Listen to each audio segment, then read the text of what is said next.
ಅರ್ಧ ರಾಜ್ಯ ಸರ್ಕಾರವೇ ದೆಹಲಿ ಅಂಗಳದಲ್ಲಿ ಚದುರಂಗ ಆಡ್ತಾ ಇದೆ. 3 ದಿನದಿಂದ ಸಿಎಂ ಮೊಕ್ಕಾಂ ಹೂಡಿದ್ದಾರೆ. ಈ ನಡುವೆ ಕಾಂಗ್ರೆಸ್ನಲ್ಲಿ ಬದಲಾವಣೆಯ ಸುದ್ದಿ ಹರಡಿತು. ಈ ಬದಲಾವಣೆಯ ಬಿರುಗಾಳಿಗೆ ಬ್ರೇಕ್ ಹಾಕಿಸಿದ ಸಿದ್ದು ಕೆಪಿಸಿಸಿ ಪಟ್ಟಕ್ಕೆ 2 ಪ್ರಬಲ ಅಸ್ತ್ರ ಹೂಡಿದ್ದಾರೆ. ಇನ್ನೊಂದು ಕಡೆ ಸಿಎಂ ಆಪ್ತ ಬಳಗದ 2 ಸಚಿವರಿಗೆ ಕೊಟ್ಟ ಮಾತೆ ತಲೆನೋವಾಗಿದೆ.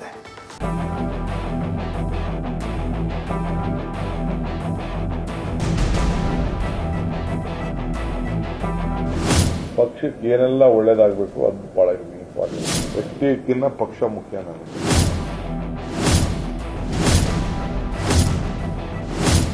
ಏನೋ ಒಂದಾಗುತ್ತೆ, ಚೇಂಜ್ ಏನಾದ್ರೂ ಆಗಬಹುದು. ಕನಸು ಕಂಡ ಕಣ್ಣುಗಳೇನ್ ಕಮ್ಮಿನ, ಸಣ್ಣ ಲಕ್ ಹೊಡೆದ್ರೆ ಮ್ಯೂಸಿಕಲ್ ಚೇರ್ನಲ್ಲಿ ಅವಕಾಶ ಸಿಗಬಹುದು ಅನ್ನೋ ನಸುಕಿನ ಕನಸು.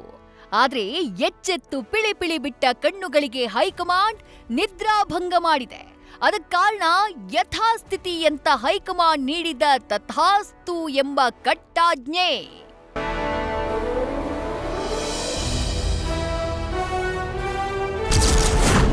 ಸರ್ಕಾರಕ್ಕೆ 2 ವರ್ಷದ ಸಂಭ್ರಮದಲ್ಲಿ ಬೇಡ ಯಾವುದೇ ಗೊಂದಲ.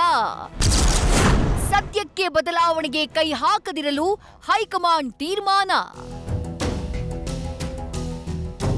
ಬದಲಾವಣೆ ಅನ್ನೋದು ಬೆಂಕಿ ಚೆಂಡು. ಅದು ಯಾವ ಸಮಯದಲ್ಲಿ ಯಾರನ್ನ ಸುಡ್ಲಿದೆ ಅನ್ನೋದನ್ನ ಬಲ್ಲವರಿಲ್ಲ. ಮುಟ್ಟಿದ್ರೆ ಹೈಕಮಾಂಡ್ಗೂ ಬಿಸಿ ತಟ್ಟಿ ಬಿಡುವ ಆತಂಕ ಇದೆ. ಸುಖಾಸುಮ್ನೆ ಗೊಂದಲ ಯಾಕೆ ಅನ್ನುವ ತೀರ್ಮಾನಕ್ಕೆ ಬಂದ ಕಾಂಗ್ರೆಸ್ ಹೈಕಮಾಂಡ್ ಎಲ್ಲದಕ್ಕೂ ಪವರ್ ಬ್ರೇಕ್ ಹಾಕಿದೆ.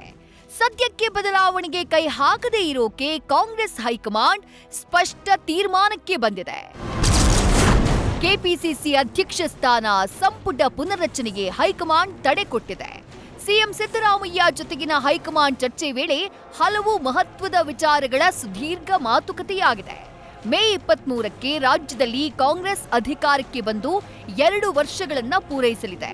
ಜೊತೆಗೆ ಜಿಲ್ಲಾ ಪಂಚಾಯಿತಿ, ತಾಲೂಕು ಪಂಚಾಯಿತಿ ಚುನಾವಣೆ ಎದುರಾಗ್ತಾ ಇದೆ. ಬದಲಾವಣೆ ಮಾಡಿದ್ರೆ ಗೊಂದಲಕ್ಕೆ ಅವಕಾಶ ಮಾಡಿಕೊಟ್ಟಂತಾಗಲಿದೆ.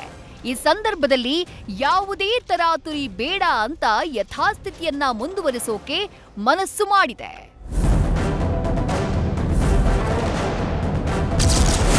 ಡಿಕೆಶಿಗೆ ಚಮಕ್ ಕೊಟ್ಟೇ ಬಿಟ್ರ ಸಿಎಂ ಸಿದ್ದರಾಮಯ್ಯ. ಆ 2 ಹೆಸರಿನ ಚೀಟಿ ಕೊಟ್ಟು ಪ್ರಬಲ ಜಾತಿಯಸ್ತ್ರ. ರಾಜಕೀಯದಲ್ಲಿ ಚಾಪೆ ಕೆಳಗೆ ನುಸುಳೋರು ಹೆಚ್ಚು. ಆದ್ರೆ ಸಿಎಂ ಸಿದ್ದರಾಮಯ್ಯ ಮಾತ್ರ ರಂಗೋಲಿ ಕೆಳಗೆ ನುಸುಳಿ ಚೆಕ್ಮೇಟ್ ಕೊಡುವ ತಂತ್ರಗಾರ. ಹೈಕಮಾಂಡ್ಗೆ ಕೆಪಿಸಿಸಿ ಅಧ್ಯಕ್ಷರ ಆಕಾಂಕ್ಷಿ ಪಟ್ಟಿ ಕೊಟ್ಟ ಸಿದ್ದು ಲಿಂಗಾಯತ ದಲಿತ ಕೋಟಾದ ಜಾಮರ್ ಹಾಕಿದ್ದಾರೆ. ಲಿಂಗಾಯತರಿಗೆ ಪಟ್ಟ ಅಂದ್ರೆ ಖಂಡ್ರೆ, ದಲಿತರಿಗೆ ಮೀಸಲು ಅಂದ್ರೆ ಸತೀಶ್ ಇರಲಿ ಅಂತ ಶಿಫಾರಸು ಮಾಡಿದ್ದಾರೆ. ಡೆಲ್ಲಿಯಲ್ಲಿ ಈ ಬಗ್ಗೆ ಪ್ರತಿಕ್ರಿಯಿಸಿದ ಡಿಸಿಎಂ ಡಿಕೆಶಿ ಹೈಕಮಾಂಡ್ ತೀರ್ಮಾನಕ್ಕೆ ಬದ್ಧ ಅಂತ ಹೇಳಿದ್ದಾರೆ. ನನ್ನ ನಿಲುವು ಪಾರ್ಟಿ ಏನ್ ಹೇಳ್ತದೆ ಅದನ್ನ ನಾವು ಕೇಳ್ಕೊಂಡು ಹೋಗೋದಷ್ಟೇ. 5 ವರ್ಷ ಮಾಡಿದ್ದೀವಿ. ಪಕ್ಷಕ್ಕೆ ಏನೆಲ್ಲ ಒಳ್ಳೇದಾಗಬೇಕು ಅದು ಬಹಳ ಇಂಪಾರ್ಟೆಂಟ್. ವ್ಯಕ್ತಿಗಿನ್ನ ಪಕ್ಷ ಮುಖ್ಯ ನನಗೆ.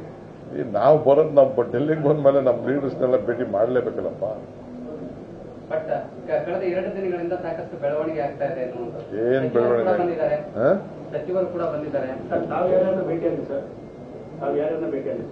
ನಾನು ಇಬ್ಬರನ್ನೇ ಭೇಟಿಯಾಗಿದ್ದು.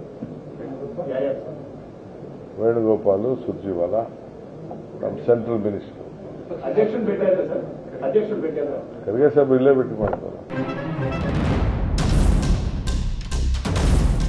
ಇತ್ತ ಲೋಕಸಭೆ ಎಲೆಕ್ಷನ್ನಲ್ಲಿ ಮಾತು ಕೊಟ್ಟ ಸಚಿವರಿಬ್ರು ಕೈ ಸುಟ್ಕೊಳ್ಳೋ ಹಂತಕ್ಕೆ ಬಂದಿದ್ದಾರೆ.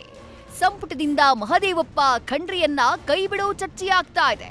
ಪುತ್ರರಿಗೆ ಟಿಕೆಟ್ ನೀಡಿ ಗೆಲ್ಲಿಸ್ತೀವಿ, ನಂತರ ರಾಜೀನಾಮೆ ಕೊಡ್ತೀವಿ ಅಂತ ಮಕ್ಕಳ ಭವಿಷ್ಯಕ್ಕೆ ಅಡಿಪಾಯ ಹಾಕಿದ್ರು. ಈಗ ಮಾತಿನಂತೆ ಎಕ್ಸಿಟ್ ಆಗಬೇಕಾಗಿದೆ. ಖಾಲಿಯಾದ ಸಚಿವ ಸ್ಥಾನಕ್ಕೆ ಅದೇ ಸಮುದಾಯಕ್ಕೆ ಪಟ್ಟ ಕಟ್ಟುವ ಚಿಂತನೆ ನಡೀತಾ ಇದೆ. ಒಟ್ಟಾರೆ ಡೆಲ್ಲಿ ಡೆವಲಪ್ಮೆಂಟ್ನತ್ತ ರಾಜ್ಯ ಕಾಂಗ್ರೆಸ್ನ ಚಿತ್ತ ನೆಟ್ಟಿದೆ. ಡೆಲ್ಲಿಯಿಂದ ಜಗದೀಶ್ ಜೊತೆ Harish Kakol, political bureau, news first. News first ನಿರ್ಭೀತಿಯಿಂದ ನಿಮ್ಮ ಪರವಾಗಿ.